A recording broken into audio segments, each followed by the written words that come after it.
Merci, Madame l'ambassadeur. Et donc, effectivement, d'abord, bonjour à toutes et à tous. Et, comme vous l'avez noté, Madame l'ambassadeur, c'est effectivement mon deuxième jour et je suis très, très heureux eh bien de démarrer mes travaux et au sein de la commission par ce conseil qui s'est tenu donc ce matin. Vous avez rappelé les principaux éléments qui ont été partagés. Vous avez fait référence par ordre, puisque je prends l'ordre que vous avez indiqué. Ce n'était pas exactement l'ordre de nos débats.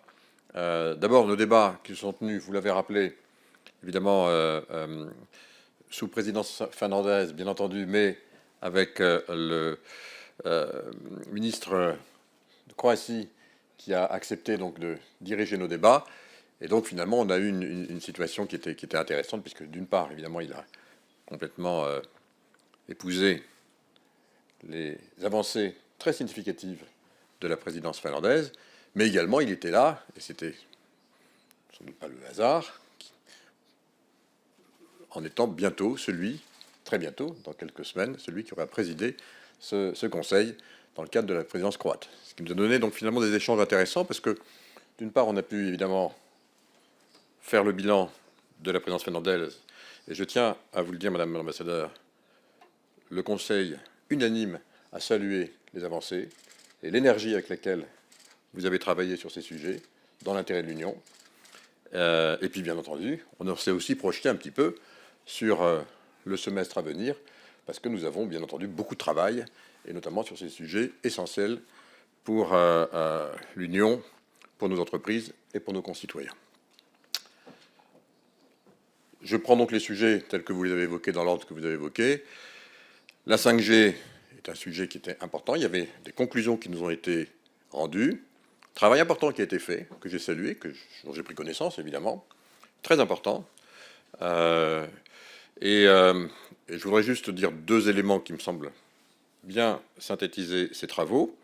D'abord, tout le monde, évidemment, a constaté l'importance de la 5G pour le déploiement et la compétitivité de nos entreprises sur l'ensemble du territoire européen, même si, et je l'ai souligné, la technologie 5G est un peu particulière. Elle va nous permettre notamment de développer des applications nouvelles et nombreuses dans le monde industriel, dans l'industrie de la donnée, et notamment dans tout ce qu'on appelle l'Internet des objets, l'IoT. J'en ai parlé. C'est un sujet absolument essentiel que nous aurons à traiter sur les données industrielles. La 5G va nous permettre précisément ce déploiement dans les usines, dans les supermarchés, dans les hôpitaux, partout en fait. Mais compte tenu de la spécificité de la 5G, ça va être plutôt développé dans des corridors, dans des endroits plus denses, puisque comme vous le savez, il faut une multitude d'antennes, beaucoup plus que pour la 4G ou la 3G. On n'est pas du tout dans les mêmes gammes de fréquences. Et donc, il faut un déploiement très spécifique, compte tenu, encore une fois, de la spécificité, qui donne aussi, évidemment, la contrepartie, c'est des points d'accès beaucoup plus nombreux au réseau, et donc l'aspect cybersécurité et sécurité sur la 5G est peut-être beaucoup plus critique que dans les technologies précédentes, puisqu'encore une fois, on va avoir une multitude de déploiements d'antennes, beaucoup plus importantes, je le répète, et de micro-antennes, compte tenu de la spécificité de cette technologie. Et évidemment, ça nous a permis de faire un point, d'abord en constatant une chose, et en tant que commissaire au marché intérieur, évidemment en charge de l'industrie, avec 3 directions générales qui me rapportent, je tiens à dire ce que j'ai rappelé tout à l'heure, que l'Europe n'est pas en retard en matière de 5G, contrairement à ce qu'on peut lire ici ou là ou dire. C'est pas vrai. L'Europe dispose aujourd'hui de grands acteurs industriels et l'Europe dispose, à travers ces acteurs industriels, du plus large portefeuille de brevets en domaine de 5G. Plus de 55% des brevets de la 5G sont d'origine et propriété d'entreprises européennes. Je le dis parce qu'on lit des fois des choses un peu différentes, donc c'est bon de le rappeler. Alors c'est vrai que derrière, il y a deux aspects qui ont été évoqués. dans le cadre du déploiement, après avoir rappelé l'importance de ce déploiement. Le premier, c'est évidemment garantir une bonne compétition, fair competition, évidemment, bien sûr, sur le territoire européen, d'acteurs qui permettraient de déployer des infrastructures 5G qui ne sont pas européens. Et là, bien sûr, nous avons des règles. Donc il faut que ces règles, c'était très largement et très explicitement indiqué dans le rapport, il faut s'assurer que ces règles soient tout simplement compatibles avec celles du marché. Il faut regarder évidemment les problèmes de réciprocité, il faut regarder les problèmes de subsides. Enfin, toutes ces questions qui sont des questions que vous connaissez bien, bien il faut les regarder évidemment sur cette technologie, comme sur d'autres. Mais puisqu'on parle de celle-ci, c'est un élément qui figure dans le rapport. Et donc, bien entendu, on va le regarder, comme pour tout le reste. Le deuxième élément qui a été spécifié, qui me permet de faire la relation avec ce que je vous ai dit tout à l'heure sur la technologie un peu spécifique de la 5G et son mode de déploiement particulier, c'est évidemment les aspects de sécurité et de cybersécurité.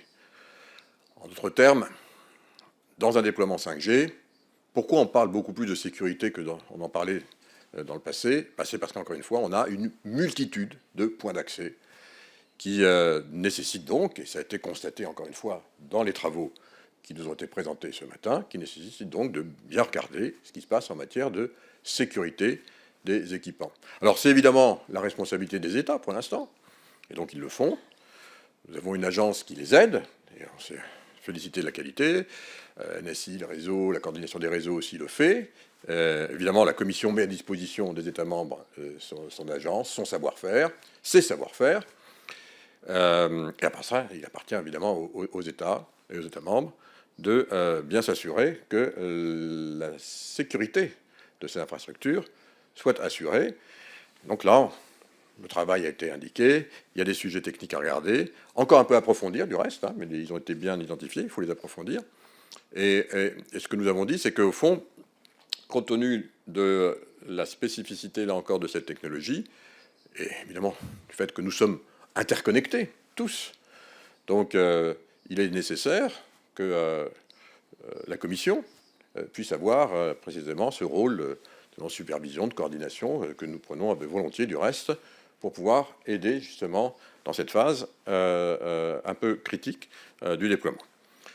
Voilà donc en gros, je résume ce qui a été dit sur la 5G.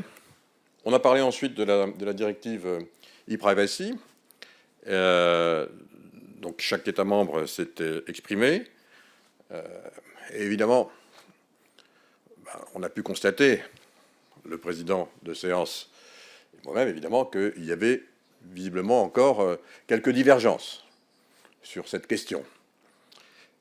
Un certain nombre d'États membres ont manifesté leur impatience. Certains nous ont dit, ça fait 3 ans qu'on y travaille. D'autres nous ont dit, mais au fond, on applique aujourd'hui une directive qui date de 2002. 2002, c'est quasiment une génération, pratiquement 20 ans. Et il faut évidemment travailler, notamment tout ce qui est OTT, over the top. Il faut vraiment travailler à tout ce qu'apportent les nouvelles plateformes dans ce domaine qui est essentiel quand même pour 511 millions de nos concitoyens qui vivent tous les jours dans cet environnement. Et donc j'ai senti, bien entendu avec le président de séance et futur président d'exercice, j'ai senti, pour certains membres, peut-être une frustration, d'autres une impatience d'essayer de trouver une solution. Et ici comme ailleurs, j'ai donc fait part d'abord de la volonté de la Commission et moi-même, ma disponibilité pour aller voir les uns et les autres, essayer. Vous l'avez rappelé, Madame l'ambassadeur, je suis là depuis 2 jours, donc essayer de bien percevoir, comprendre les différences. Elles ont été exprimées, mais est-ce qu'elles sont vraiment profondes? Est-ce qu'on peut encore trouver un consensus? Ça nécessite de ma part, et je l'ai dit clairement en séance, d'aller revoir peut-être les uns et les autres pour voir évidemment où on en est. Et puis évidemment, il appartiendra au président qui était là. Alors c'était intéressant parce qu'on parlait à la fois du passé et on parlait aussi de l'avenir. Et donc, je lui fais part de ma bénévolence pour évidemment aider dans cette approche. Aller voir l'ensemble des États membres, essayer de voir ensuite, parce que le président en fera. Bien entendu, discuter aussi avec le Parlement, parce que le Parlement est très très associé sur ces questions. Il y a beaucoup de travail qui a été fait. Et puis, le président décidera, mais en fonction de ce qu'il décidera, toutes les options seront mises sur la table, évidemment. Et ça, c'est normal. Beaucoup de membres ont fait part de la nécessité, peut-être, d'aller peut-être un peu plus vite. 3 ans, c'est long. Hein. Et ce sera certainement une des tâches du prochain président croate, qui était là ce matin, que de répondre à cette question légitime de la part de nos concitoyens. Nous avons parlé ensuite, vous l'avez rappelé, du centre de cybersécurité. Consensus, c'est très... Alors là, en revanche, large consensus, total consensus sur la nécessité de créer ce centre de compétences. Hein. Je rappelle que c'est un centre de compétences dont il s'agit, à la fois en R&D et en technologie, qui aura aussi une capacité de promouvoir l'investissement dans le cadre des programmes existants, et c'est important. Et puis de définir des technologies qui sont des technologies clés, sur lesquelles on va investir, mais de bout en bout. Également de coordonner un peu plus les activités des États membres en matière de cybersécurité. La coordination est extrêmement importante en matière de cybersécurité. Dès qu'on a une information, dès qu'on voit quelque chose qui apparaît dans un État membre, sur un système, dans une administration, il faut évidemment pouvoir le partager immédiatement pour pouvoir d'abord comprendre ce qui se passe et puis aussi se prémunir des menaces qui pourraient ensuite en déduire ou être dupliquées chez d'autres. Donc la coordination en matière de cybersécurité est un élément absolument essentiel. Ce sera l'une des missions aussi de ce centre. Mais un large consensus pour contribuer finalement à cette ambition 2025 qui avait été rappelée à Tallinn. J'étais du reste à l'époque, mais dans d'autres fonctions. C'était en 2017 par les chefs d'État lorsqu'ils s'étaient rencontrés, le gouvernement lorsqu'ils s'étaient rencontrés, faire en sorte qu'en 2025, l'Union soit clairement identifiée comme un leader incontesté et incontestable en matière de cybersécurité. Voilà, je résume à peu près ce qui a été dit avec mes mots, donc je complémente un tout petit peu, mais évidemment sans m'éloigner d'un iota par rapport à ce que vous venez de dire, Madame l'ambassadeur. Merci.